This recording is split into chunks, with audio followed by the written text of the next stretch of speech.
ahead on the outside. Sandy Ball looking to shake loose, followed by Carlin Lobel and Giorgio D. They're in the stretch. Baltic Speed takes the lead. Holy Arnie the rail on the outside. Here comes Giorgio D, followed by Sandy Ball. Baltic Speed is going to win it all. And here comes on road of Bona 3 wide. She's got full of Trot. And here comes Bill O'Donnell with it now. It is all road of Bona drawing clear at the rail. Nalda Hanover, Queen singing Davidia Hanover. But the Breeders' Crown Billy Trot belongs to all road of Bona. Lobel all out for the world record. Go get Rosecroft toe on the outside. Mac Lobel on the rail has the lead. That's Mac Lobel. 10 to the mile, 156 flat.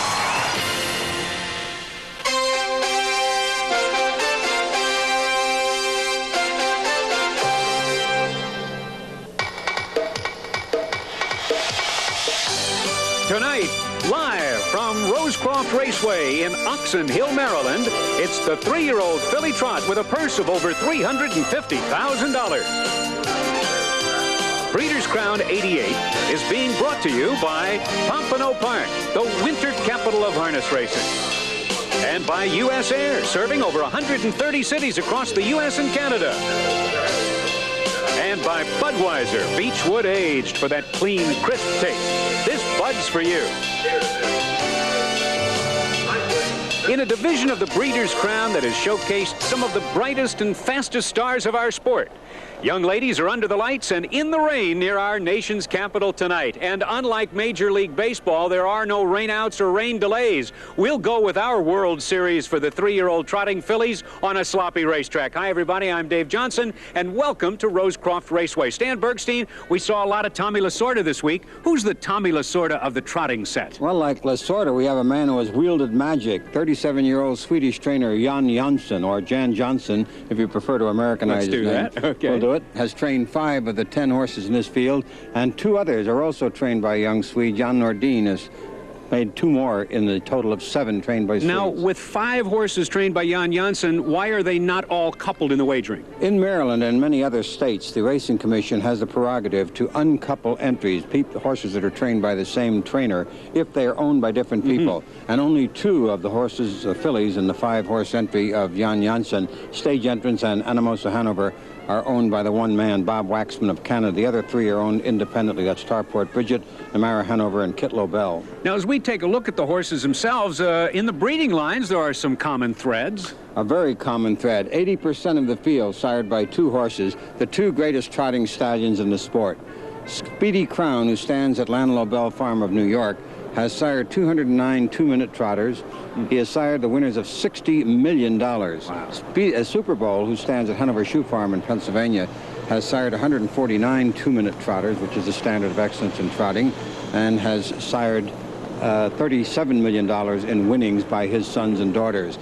There are 16 trotters that have won $1 million, Dave, and 10 of them have been sired by Speedy Crown and Super Bowl. Each has sired 5. Now, with another perspective on the race and some good news and some bad news, here's our colleague, Kenny Rice.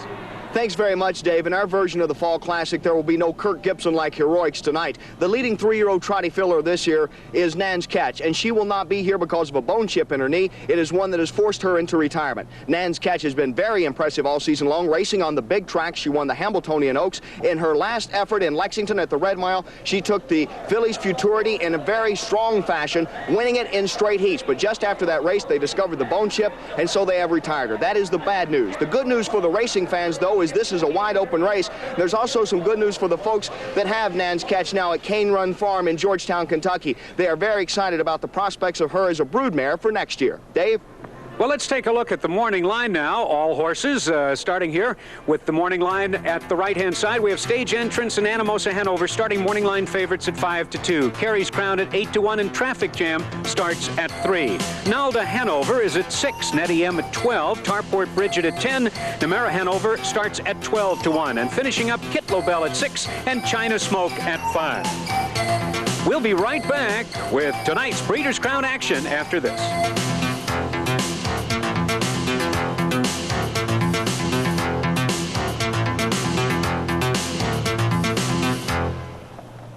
And welcome back to this jewel of a racetrack, Rosecroft Raceway.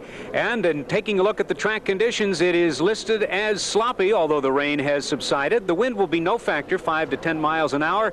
And it's a chilly 51 degrees as the horses come out of the paddock and take their place in the post parade this evening.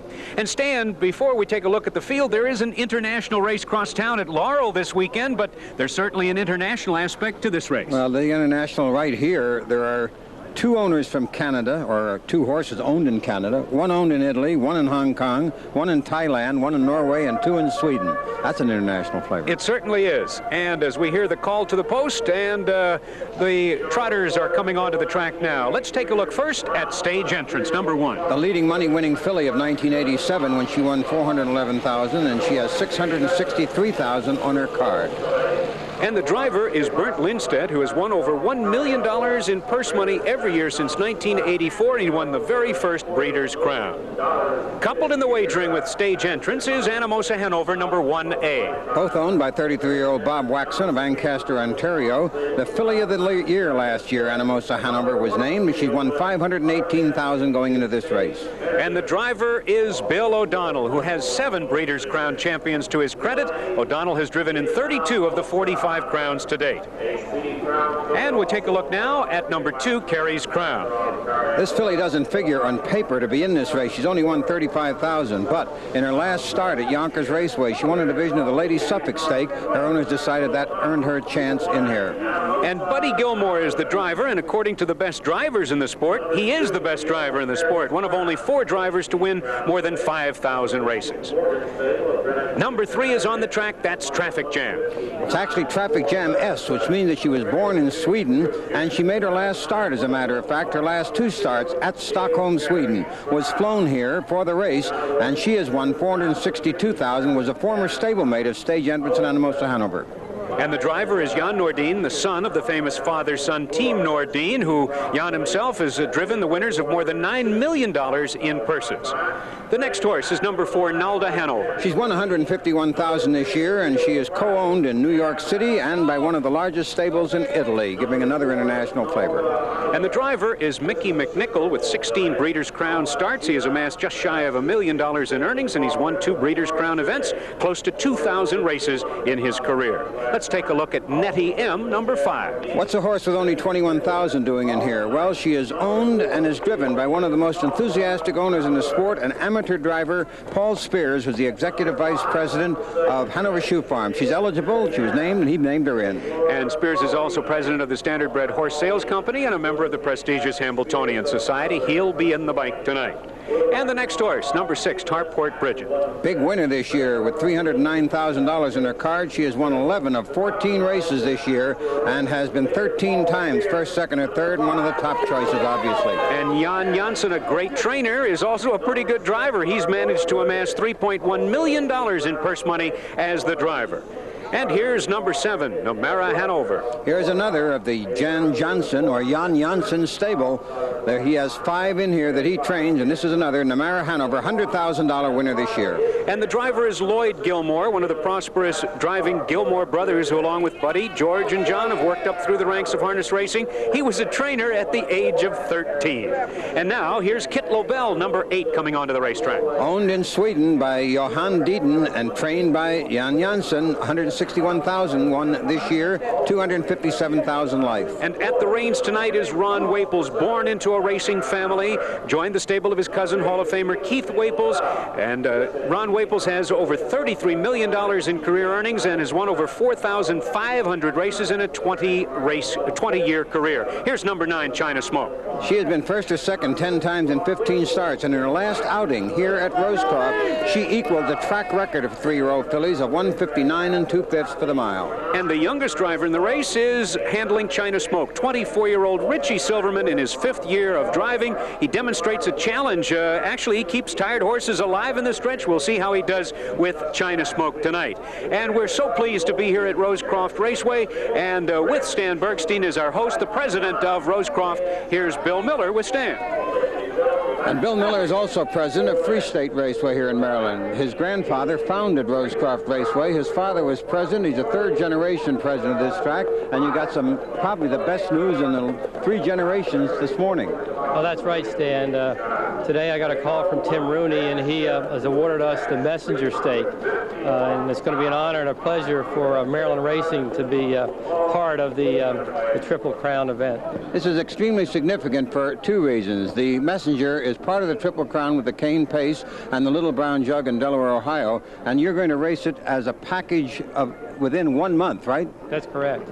The races will start with a cane at Yonkers and then come to Free State and end up with the Little Brown Jug in Delaware, Ohio. From August 26th to September 21st, very significant news, and that's not the only big stake here at Rosecroft. No, as a matter of fact, the Colonial Trot was split into two divisions tonight, each with a purse of $100,000 plus. In the sixth race on the card, Nalda Hanover, Continental Spirit, and Firm Tribute were the favorites in the field of 8. Here's what happened the last quarter mile. 3/4, 130 and a fifth. They're in the final turn. It's a Mollison with the lead. Here comes Firm Tribute. Trotting up on the outside, now to challenge for the lead. Continental Spirit along the rail third. Nalda Hanover back in the action fourth, and Malay Bell is fifth. They're off the turn and down the stretch as they trot for the wire. Mollison, he's up by 2. Firm Tribute for second. Mollison, wire to wire, wins the Colonial 159-4. And Rod Allen was in the irons. In the bike, Mollison paid $46.60 and covered the mile in 1:59.4, notching his 6th victory of the year. Firm Tribute second, Continental Spirit finished third. On to the second division of the Colonial now, carded as the 9th race. Defiant won Huggy Hanover and Yankee the favorite. The final turn, the money quarter here. Up on the outside, Defiant one sticks her nose up. Huggy Hanover battles back on the rail. They're headed for the lead. Then coming on in third, it's Tombstone. Riding into fourth is Clean Tank. They're off the turn. Defiant one on the outside. Huggy Hanover comes back to the inside. It's Huggy Hanover. Now it's Defiant one. Huggy Hanover, Defiant one are head and head. Down the stretch they come. Deep stretch. Huggy Hanover in front.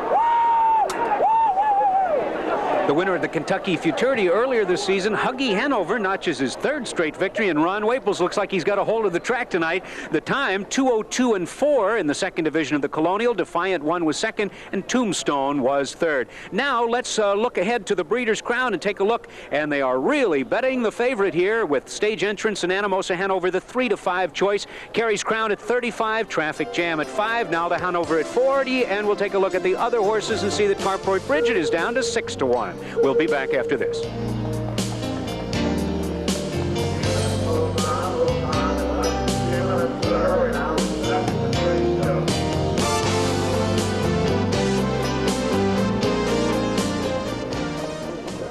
And welcome back to Rosecroft Raceway on the Maryland side of our nation's capital, where we're just a few minutes away from post time for tonight's Breeders' Crown. And earlier this evening, I had a chance to talk with a very interesting guy, and it's an interesting story. Now, here was the videotape from Lexington on October the 7th this year. Nan's Catch is in front, and it's Nettie M on the outside, and it's Paul Spears in the bike. And Paul, I don't want to ask you about what happened in this race. I want to ask you how you felt driving in it. I felt terrific, to tell you the truth. I looked forward to this for a long time. I've always wanted to drive in a big stake race. I've always wanted to drive a horse in the Hamiltonian. I hope that someday I'll be able to do it, and this is the first leg along the way driving in the Breeders' Crown. Well, the story here is that you are an amateur driver competing against the best in the business. Now, doesn't that present a lot of problems? Well, I think that in the minds of a lot of people, I suppose that they feel that way. I think that what I lack in experience, I make up for in enthusiasm. And I think it's a lot easier driving against fellas like Billy O'Donnell and Johnny Campbell and Mickey McNichol and all those fellas than it is driving against the amateur drivers. And it's quite a hefty paycheck that Paul Spears and the other drivers are headed for. And take a look at what the horses will earn. 50% to the winner of the purse, over $175,000. Track record 159-2. That might be in jeopardy. The stakes record 157-3. And Bill O'Donnell is certainly the MVP of the 3-year-old filly Breeders' Crown set. He has won 3 of the only 4 editions of this. In '84, he took it with Fancy Crown. In '85 with Armbro Devona. And then In 86, it was Jeff Spice with Bill O'Donnell, and he drives Anamosa Hanover. And Stan, it looks like he has another good shot here. Well, I think he does have a good shot here, although I don't believe that he is necessarily a lock by any means. Does any horse benefit by the sloppy track? No, I don't think so. It's not too sloppy. It's dried off on top, very firm surface here. I don't think there's any benefit. Or what about any horse benefiting from the post position? I don't believe so either. A recall. I didn't see exactly what was going on, Stan. Nor did I. I don't know exactly what. Going back to your last question, however, I wanted to mention to you that if anybody has a benefit, stage entrance down along the rail would be the beneficial party. And if anybody has a tough job to overcome, it's Tarport Bridget, who's out in 7th post position, but who has a very strong shot in this race. How about Traffic Jam, who raced last in Sovala? What about shipping overseas? Wouldn't that take something out of a horse? I certainly know it takes something out of a human. It takes a little time for them to readjust, but amazingly and surprisingly, I can go back to Fresh Yankee, who raced in Stockholm, Sweden at the same track Traffic Jam S did at Solvalla. Raced there and then came back to Chicago for what was then known as the Columbian at Sportsman's Park a week later.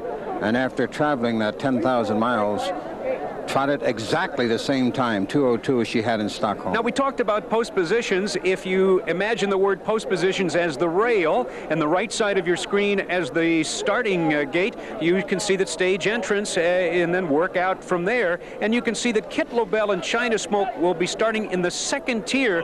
Now, Stan, that's going to be a bit of a problem for those two. Well, it does represent a problem for the two because, of course, they're dependent on what happens in front of them. They have nowhere else to go. However, they do have some decent levers. Stage entrance likes to race in front, so it's not too much of a problem. And as we get set for the start after the recall, 1-2 on the entry, the favorite entry, stage entrance in Anamosa Hanover. And now we'll go to the top of the stands. It's another recall. Now, I did not hear what the first recall was about, Stan. It may have been the same thing here. China Smoke was off stride before they got to the recall pole. Well, stage entrance, now I understand from our television truck, stage entrance did interfere with China Smoke, so that was the reason for the first one. We're going to take a quick commercial break, and we'll come back and hopefully have the start of the Breeders' Crown after this brief timeout. Stay with us.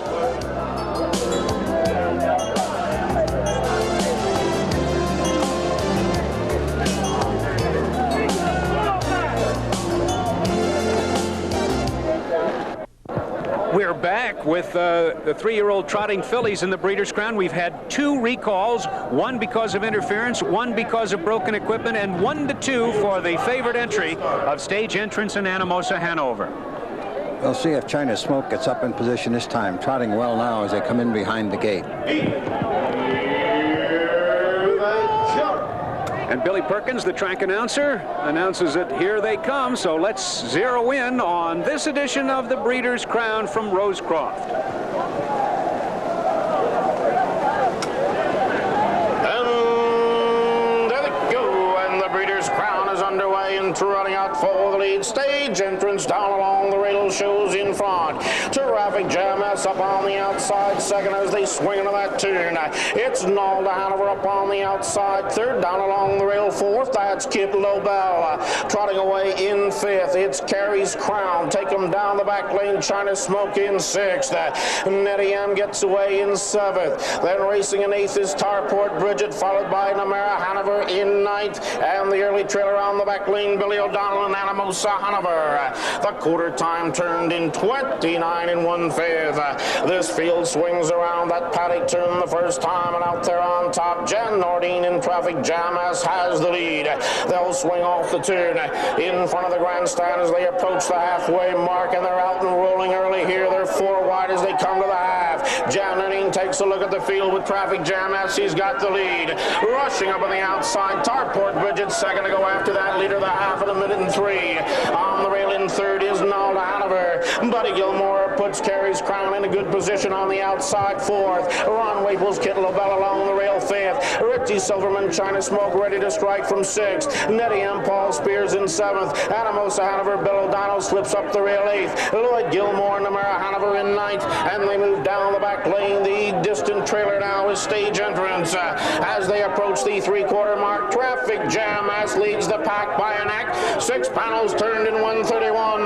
They'll swing around that final turn. Traffic Jam Ass has the lead. Up on the outside, Tarport Bridget now to go after that leader. On the rail, it's Nalda Hanover third. Here comes Carrie's Crown on the outside fourth. The field is tight and down the stretch as they approach the finish mark. In the middle of the racetrack, Tarport Bridget closing on the field. Nalda Hanover flying in between horses now as they come to the wire. Here they are. And there they are, the final time, 2 minutes and 2 seconds. And Stan, was it Nalda Hanover with Mickey McNichol? It sure was. Got up in the final strides to win it. After trotting on the outside considerably away, John Nordine tried to go all the way with Traffic Jam S. And this is the horse we told you about. It just come back from Sweden, but couldn't quite hang on. And the mile in 2:02. After fast early fractions, they were down to the half in 1 minute and 3/5. They couldn't keep the pace up. And let's take a look at the stretch drive again. Now looking back for Mickey McNichol as he comes charging up. And here he is on the outside. Watch him drive to the wire as Nalda Hanover, the Super Bowl filly owned by the Gina Biazuzzi stable of New York and Italy, gets up at the wire to win the Breeders' Crown. And long shot time. This is a 45-to-1 shot. Who is the unofficial winner? We'll be back with all the excitement from the winner's circle after this.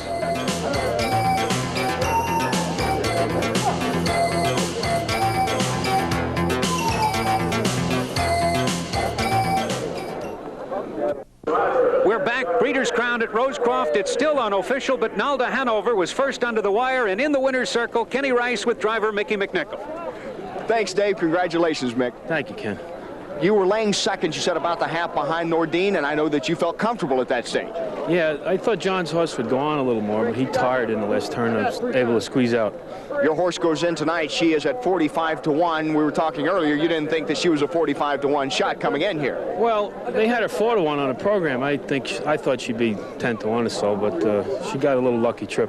How about when you turned to the stretch? Did you think you had enough horse and you were feeling a lot of pressure in the last few strides? I had to squeeze my way out. The track's pretty bad and can't hardly see too much. And I had plenty of horse, but nowhere to go. And luckily, I was able to squeeze her out. Any concern on your part with the 2 recalls at the start? They kind of helped me. She was pretty relaxed, and I let her relax at the gate, where a lot of the other ones got pretty rambunctious. It helped her. And here we take a look at it, Mickey, as they're coming down the stretch and coming for home at this stage. It's a good feeling. It's nice to see that again, huh? Thank you. Congratulations, Mickey McNichol. I know it was a rough night out there on the track as far as the mud's concerned, but you and Nalda Hanover come through with the victory tonight. Yeah, she did it. Okay, congratulations to Mickey McNichol and Nalda Hanover, who went off at 45-to-1 as the victor tonight. Back to you, Dave. Well, we talked about the Swedes with Jan Janssen at the top of the show with 5 horses, but let's not forget Team Nordine, because that's who came home a winner tonight. Well, it's who came home a winner, and Jan Nordine controlled the pace early with the horse of his entry that he chose to drive, Traffic Jam S. And Nalda Hanover is also trained by Jan Nordine, and he is a co-owner of Nalda Hanover. He owns it with Maurizio, Fabio, Angela, and Giuseppe Biazuzzi of Italy. They have one of the largest horse farms in Italy with 250 horses, Dave. And take a look at the prices. $97 to win, $48.60 place 21 to show. Tarport Bridget, the 6-horse, was second at $18.20 and $4.80 to show. And Carrie's Crown, now I believe it was the number 8 horse. That's incorrect. Kit LaBelle was third and paid $7.40. A 4-6 exacta paid $7.0160. And why are the Swedes so good? Well, they specialize in trotters. They don't train pacers at all in Sweden, and very few in this country. And they've had to become good horsemen. They learn how to work starting with cheap horses. They now have the best, and their owners buy them the best. And you saw one of the best of our contest tonight with that driving photo finish, and Nalda Hanover was the winner. Thanks for joining us. Kenny Rice in the winner's circle, Stan Bergstein alongside, and yours truly, Dave Johnson. So long. Be sure to be with us next Friday night live at 11 o'clock Eastern for the 3-year-old colt and gelding pace from Mohawk Raceway. Breeders' Crown 88 has been brought to you by Castleton, a tradition of excellence. By Budweiser, Beechwood Age, for that clean, crisp taste. This Bud's for you. Travel arrangements made through and a promotional fee paid by U.S. Air, the official airline of the Breeders' Crown.